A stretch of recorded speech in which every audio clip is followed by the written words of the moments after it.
Balaikum ne hajing im jonga ngaladu no ya jing inla nadu basdang ya pinga kenkor penban ya ngapi tang shi tengpo naka kada pilaj ngai no nanga ngakwa keny banti ya kajing shisha na benta jong pi ngajau ki uman yo kendri jing e tang shi por pipta bait nadang it ya pi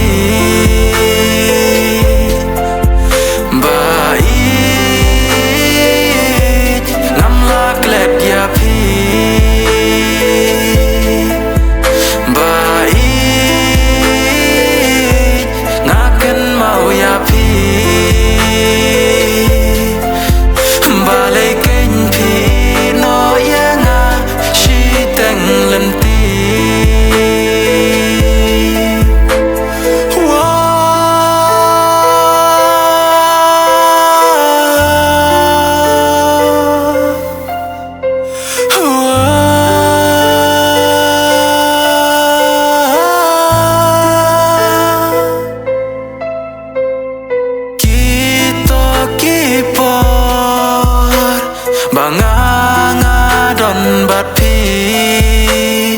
kita kipor ngibat kikti kita kipor bapi pusam ki syai pidon ngakwa banyai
bamla batai shano kengan shem shano kengan wat yano kengan ni habaya ngapi kentat shano kengan shem shano kengan no kenyan ni habaya ngapi kentan bait ngadang ijapi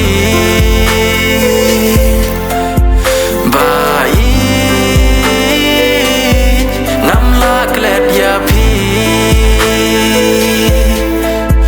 bait ngaken mau yapi balai keny pi no yanga shi teng lenti